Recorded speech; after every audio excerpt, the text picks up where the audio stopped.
भारत के कथित एनकाउंटर को लेकर पीके की ललकार। डंके की चोट पर सीएम सम्राट चौधरी को बताया क्रिमिनल। नीतीश कुमार के चलते सम्राट को मिली सरकार की चेयर। बिहार के लोगों से की अपील, प्लीज चेहरा देखकर करें वोट, नहीं तो ऐसे ही लोगों के हाथों में रहेगी राज्य की बागडोर। भोजपुर का एक लड़का जो खुद को सनातनी कहता था, पंडित जी का बेटा हर गरीब और शरीफ और मजदूर किसान की आवाज बनता। कोरोना महामारी के वक्त भोजपुर का भरत भूषण तिवारी ग्रामीणों के लिए संजीवनी बना।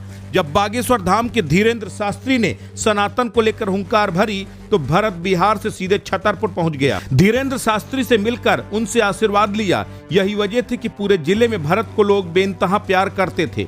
भरत भूखे रहकर गरीबों की रोटी बनते, गरीबों को लेकर शासन प्रशासन से टकराते। बरसात आने वाली थी, भरत को मालूम था जहां पर लोगों को बसाया गया है वो इलाका पानी से लबालब भर जाएगा, कई जिंदगियां खत्म हो जाएंगी। ऐसे में भरत ने ग्रामीणों की पीड़ा को प्रशासन तक पहुंचाया। सफेद पोशों के पास भी भरत गया, लेकिन उसे किसी ने मदद नहीं की। उल्टा प्रशासन के अधिकारियों ने भरत को प्रताड़ित किया। फिर पंडित जी का बेटा बागी हो गया, उसने बंदूक खरीदी, सीधे पुलिस से टकरा गया। ऐसे में पुलिस ने एनकाउंटर में भरत को ढेर कर दिया। ये खबर जैसे ही लोगों तक पहुंची, बिहार से लेकर देश के दूसरे राज्यों में हल्ला हो गया। लोग सड़क पर हैं, पब्लिक सीधे सरकार को घेर रही है। राजनीतिक दल सम्राट चौधरी पर आरोप लगा रहे हैं। बीजेपी के नेता भी अपनी सरकार के खिलाफ धुआंधार बयान दे रहे हैं। इसी कड़ी में एक नाम और जुड़ गया, वो नाम प्रशांत किशोर यानी पीके का है, जो महापंचायत में शामिल होने के लिए भरत के गांव पहुंचे। सीधे सीएम सम्राट चौधरी के खिलाफ मोर्चा खोल दिया।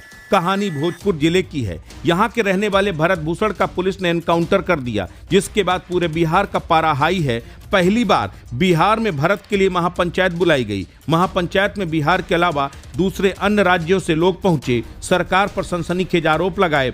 इसी मौके पर जनसुराज के सूत्रधार प्रशांत किशोर ने सीधे सम्राट चौधरी पर हमला किया। प्रशांत किशोर ने कहा कि चाहे भरत तिवारी मार दिए जाएं, नीट की छात्रा के साथ कुछ गलती हो जाए या बेगूसराय में महिला के साथ अपराध हो जाए, जाति देखकर अपराध नहीं हो रहा है, सारे लोगों के साथ अपराध हो रहा है, क्योंकि आपने एक अपराधी को मुख्यमंत्री बनाया है। सीएम सम्राट चौधरी को लेकर उन्होंने कहा कि हम डंके की चोट पर कहते हैं, डरते नहीं हैं। अभी कैमरे पर बोल रहे हैं कि एक नंबर का पक्का अपराधी आदमी है। प्रशांत किशोर ने कहा कि सम्राट चौधरी पर 7 लोगों की हत्या का आरोप है। आरोप नहीं है, वो अभियुक्त हैं, जेल में था, 7वीं फेल है, हर तरह के गलत कार्य किए, उसको आप लोगों ने मुख्यमंत्री बनाया और कहते हैं बिहार में कानून व्यवस्था ठीक नहीं है। अपराधी प्रवृत्ति का आदमी अगर सीएम की कुर्सी पर बैठेगा तो राम नाम थोड़े जपेगा, अपराध तो बढ़ेगा ही। भ्रष्टाचारी को कुर्सी पर बैठाइएगा तो भ्रष्टाचार होगा ही। उन्होंने लोगों से कहा कि प्रशांत किशोर के हारने जीतने से बिहार नहीं सुधरेगा, ये तब सुधरेगा जब आप लोग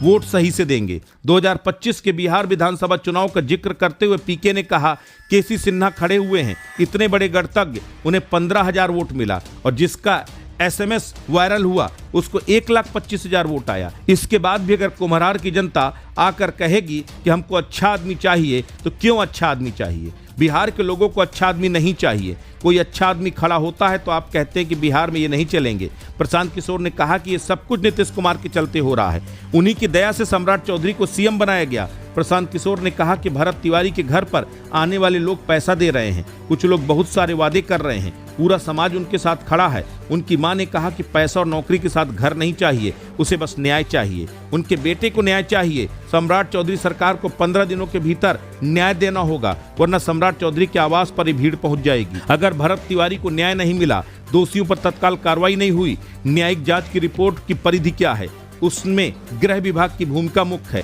क्योंकि कोई पुलिस वाला गोली नहीं चला सकता।